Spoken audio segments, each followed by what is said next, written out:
This is clearly not the Monster Hunter I was expecting to be playing right now. But here it is, a mobile 100% action Monster Hunter game. I have been playing for the last 3 weeks thanks to Capcom and Niantic, who have given me early access. Very grateful for this because it has allowed me to go out this summer and touch some grass outside at 40 Celsius outside at night.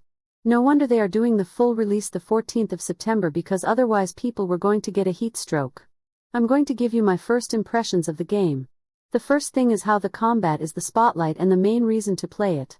I'm very surprised how well it works on my phone, a cheap Samsung A52 that is a couple years old. I can get it going on 60 FPS mode. The combat is simplified from the current main games in that your combo options are more limited, but it really is able to create the feeling of the weapons with just 3 actions. Tapping is an auto combo. You perform the bread and butter combo of your weapon, meaning to do quick and weak attacks.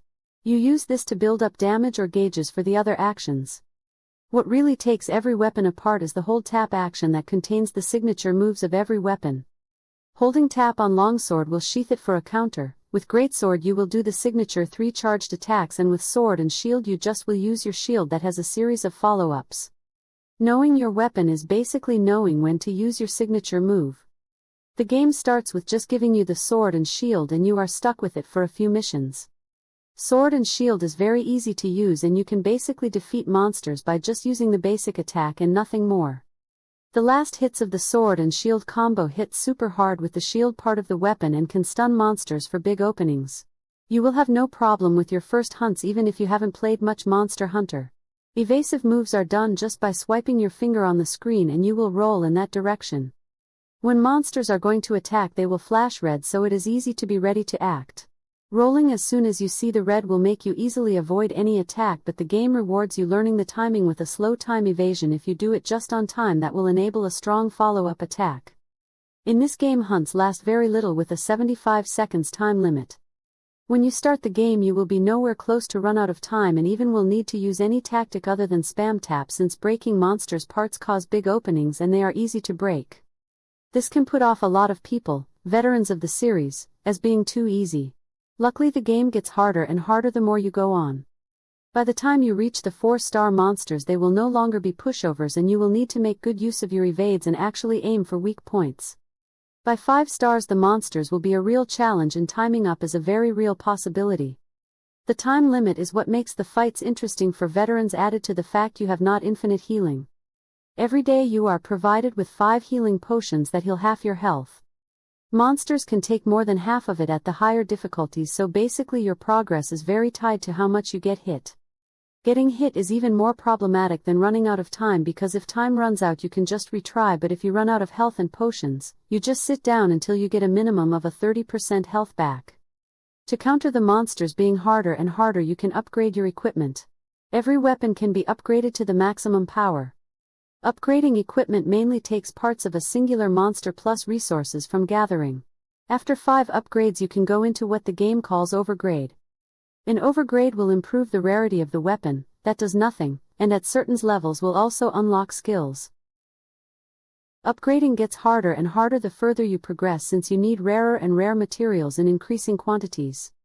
The progress is handled by the completion of objectives. Usually the objective are to defeat X amount of monsters, small or large, and to gather a certain amount of materials. Then sometimes you get special objectives like hunting a certain monster or fighting at a certain area.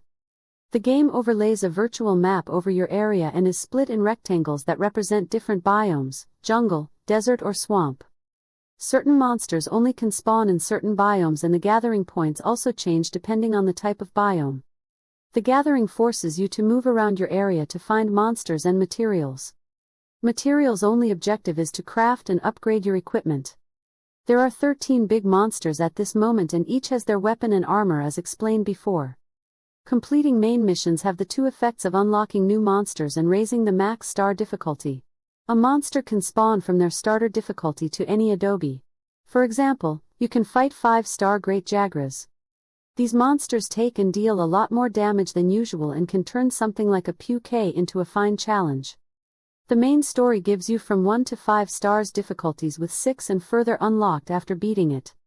You aren't really forced to progress at any point, and even can be a smart move to stay at 4 stars for a while, since you will not have to face the harder monsters and can focus to farm materials in the easier ones.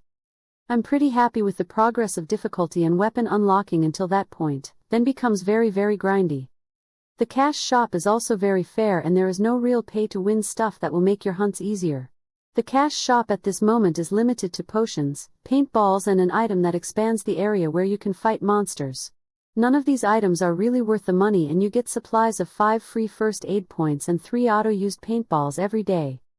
For criticism of the game, the thing that bothers me the most is the lack of weapons available. There is no gunlance in this game, and if you know me you should know I hate that thing. I'm playing the most with sword and shield because it is simple yet powerful, and I'm saving my materials for when gunlance comes I can upgrade it to the max level ASAP. The second thing I don't like too much is the presentation outside the combat being on the cheap side. The main story is told with static pics, and the plot is really boring and more an excuse for hunting than anything else. There are no surprises, no interesting characters, and much less interesting dialogue. The combat gameplay heavily carries this game. There is still the chance that they improve these aspects alongside the way. We know they are working new weapons and monsters, and the plot just needs tweaking, and seriously, we all know you are all here because of the combat. The final thing I don't dig is how heavily this game borrows from Monster Hunter World. Every design of weapon and available monster and most assets are from this Monster Hunter game. In fact, at this point all the monsters you fight are available in the first half of Monster Hunter World, being the ones you can fight at low rank. There are still some missing monsters like Radabon or Odogaron that I expect to be one of the earliest to include. There are no Elder Dragons too that are being said that will be included as raid monsters. Talking about multiplayer, there is really nothing that forces you to team up. At this point everything can be beaten solo if you keep the equipment upgraded. The game will tell you if you are lacking armor or weapons to face a monster. This is a warning and just means you will take a lot of damage if you get hit, but you can get away if you just evade everything. These negatives don't outweigh how good the combat feels. The combat is fast and precise and excellent all around. I totally recommend trying the game once it launches the 14th of September. You can pre-register into the game now, and it is recommendable because they will give us freebies depending of the number of pre-registrations. As said before, the monetization is fair and not too annoying. So this is my recommendation, once again. Try it. Even if it has no gunlances.